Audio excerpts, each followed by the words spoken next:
All right, let's get over to Syria. There's been some extraordinary developments in Syria, sadly, very predictable. So we have had the explosion of a lot of ethnic violence inside of Syria, largely perpetrated and supported, unfortunately, by the new so-called moderate, but in reality, like radical Islamic government that has taken power there. We have some video that we can show you. Just as Krystal said, this is not for the faint of heart, but I mean, you've got people here who are dodging gunfire, and there's been a lot of just like public executions and things that have been going publicly, that are being posted on Telegram and on social media. I mean, the rounding up of people. I mean, these are scenes really reminiscent out of ISIS and their takeover of Syria and so much of the leftover equipment. All of this right now really is just like you've got over 1,000 people that were killed since Thursday, Krystal.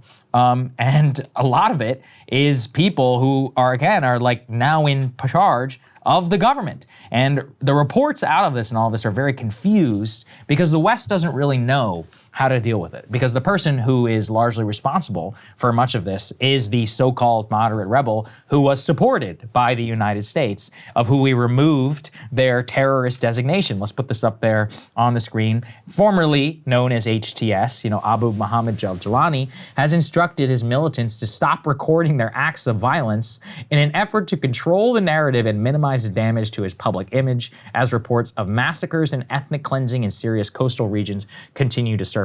The leadership fears that documented evidence could further expose their brutality and weaken their support base. And like I said, a lot of this violence has been perpetrated, unfortunately, against many of the Syrian minorities there, Alawite Christians, Druze, and others who live in the area and were some of the strongest supporters of the Assad regime. The reason why I think that this whole story is very important is it does just show us about how, good guy, bad guy ideology in our support or, weapons that we pour into the Middle East very often make the situation much worse.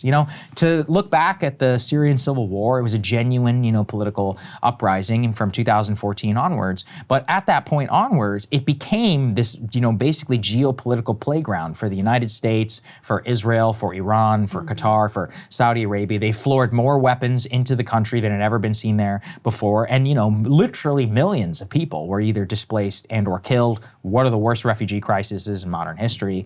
And the truth is like everyone was celebrating the downfall of the Assad regime. It's like, well, now this is what has come next. Right. More massacre, more death. And there's no picking good guys, bad guys, or any of that. If we'd stayed out of this thing in the first place, we probably all would have been better off. But to even think back to that time, 2014, 2015, I'm sure you remember too, the level of just like hystericism here in Washington over the Syrian civil war in pushing for more action, more bloodshed, more war, intervention on behalf of the United States, trying to push Obama to bomb Syria, to enforce a red line. Remember, Hillary Clinton ran on a damn no-fly zone over Syria, which would have required shooting down Russian jets over the country and potentially drawing the United States into a conflict. I just think this is the 10-year, kind of culmination of all of the failures of modern bipartisan foreign policy. And the end result here is a literal radical Islamist government in power who are now slaughtering ethnic minorities. It's just unbelievable. It's horrible to watch for the people of Syria, the destruction of a great people and of a great country. But I think even worse than that is the complicit nature of the United States, of the EU, and the whitewashing of this guy's image, who's now being invited to Brussels, and he's wearing a suit, and he's got the support here of all these other governments, and the country itself has basically been obliterated. Israel's like annexed half of it now, for some reason that we're not really allowed to talk about over here. Meanwhile, these ethnic Christians and others are getting slaughtered, and where there's no coherent narrative here in Washington because everybody is so complicit in backing the so-called moderate rebels of the time. Yeah, I just think it's horrible and it's very sad. When HTS was able to, finally, and so very shockingly, kind of from our perspective, because we weren't coverage, right? Yeah. Sort of came out of nowhere, was able to finally, completely push the Assad government out of power. They engaged in this very purposeful propaganda campaign to try to convince the West that no, all that radical Islamic, that's in the past. We're going to be moderate. We're going to celebrate our ethnic diversity. And there were quite a lot of Western media outlets that bought that because they wanted to buy it. And yeah, it's a nice narrative. At the time, we said we are very doubtful, but we'll see. And so you're right that this was, it's sad and utterly predictable. And, it really has served Israel's interests, even though that might seem surprising, given that this is like a radical Islamist group. And you might think, okay, that's got to be bad for it, and they must not like that. But, they've benefited by being able to push into Syria. They are annexing significant parts of Syria up to effectively Damascus, helping to realize their, fanatical vision of greater Israel, which any, psycho Israeli settler can tell you about.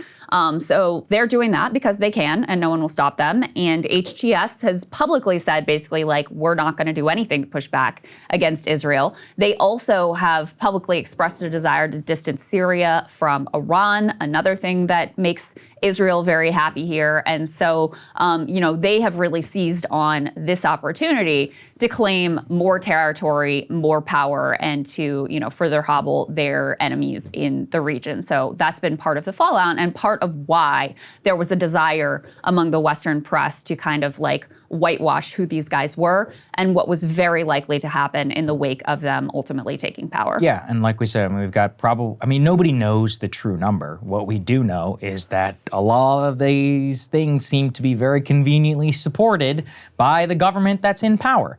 And I think it just drives me crazy because it just shows you how trying to, again, paint people as bad guys in the Middle East and then picking the alternative, it never really seems to end up all that great for us. And, none of this is moral per se, but this is the reality of whenever you want to try and intervene in other countries. The truth is Iraq was probably better off under Saddam Hussein. Terrible to say. He killed a lot of his own people, and it was horrible, but look at the subsequent fallout and what's happened to the country, not alone what we have wasted in trying to make it into some great democratic project. Same now in Syria, same in Libya. What happened with Libya, right? It's a disaster. It's basically fallen apart. It's become an active war zone and a hub for piracy, for terrorism, and for migrants. It's if you look at all of these projects that have all been supported, in this case by NATO, the United States, and the Western powers, as well as many of the Islamic nations, then you look at our intervention in Iraq, and you see what happened there. Afghanistan, it's where has this all worked out? But we just are addicted to it. It's we are completely addicted. I will say part of this is also actually a big proxy fight right now here in Washington over the influence of the neocons and specifically how this relates to Israel and Iran. So let's go ahead and put this up there on the screen. This is from Tucker Carlson. He was tweeting a video here of many of the Alawite Christians and others being killed in Syria. And he's saying, as predictable as it is, it's still infuriating to see. For decades, Bashar al-Assad protected the minority religious communities in Syria, including the country's large Christian population. No one in the U.S. was allowed to notice this, and anyone who did was denounced by neocons as a dangerous extremist. Barry Weiss declared Tulsi Gabbard monstrous and an Assad toady for noticing. But it was true. Assad protected the Christians. The weaker Assad was, the more Christians died. During the war, the years that neocons in the West backed the war against Assad, the percentage of Christians has gone from 10% to 2%. Now that Assad has been driven from power, many of the remaining are being slaughtered and their holy places desecrated. Barry Weiss and John Bolton haven't said a word about it, but no one who's paying attention can be surprised. Neocon projects in the Middle East invariably destroy these ancient Christian communities from Iraq to Gaza and in many places in between. Can this be an accident, you wonder? And the reason why I thought it was important was the Gaza little shout out there at the end, because you'll recall, Krystal, in the early days of that war, when you had that ancient Christian church that was bombed in the middle of Gaza, that's when even some of the religious supporters in America had to wake up and be hold on a second, what are we doing here? And look, I object a little bit to the framing as the Christians are the only people that matter in all this, but this is a message that at the very least I think could get through to a lot of the people who are in the Republican base who still have this fanatical view of good and evil and are very susceptible to being pushed in a neoconservative direction. There's no evidence here, that Israeli Gaza is all that great, apparently, for the so-called Christian community in Gaza, right? They'll tell you that. Ask the Christians in Gaza. Yeah, same with the people in Syria. West Bank, for that matter, which, Israel de facto controls. Yeah, that's such a good point. Nobody ever talks about it. But, some of those people who are the most fanatical pro-Palestinian support for the West Bank a lot of them are Palestinian Christians. That's right. Yeah, their land is actually the one stolen, I think, originally, and they've found themselves at war with a lot of these Jewish settlers.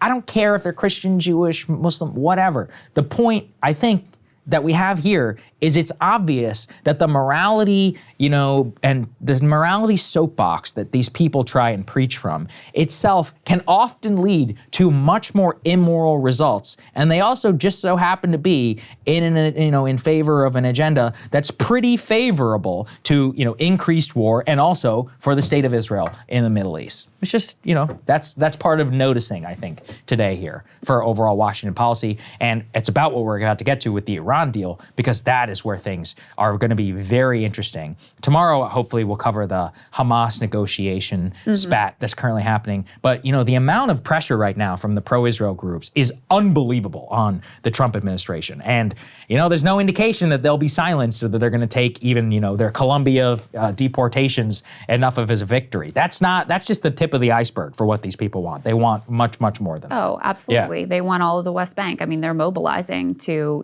allow Israel, and they're likely to get that. I mean, they want the Trump Gaza ethnic cleansing plan that he has floated. So yeah, they won't be satisfied with just some show trials and some deportations or Colombia having their funding stripped. They have much larger goals in mind. Hey, if you like that video, hit the like button or leave a comment below. It really helps get the show to more people. And if you'd like to get the full show ad-free and in your inbox every morning, you can sign up at breakingpoints.com. That's right. Get the full show, help support the future of independent media at breakingpoints.com.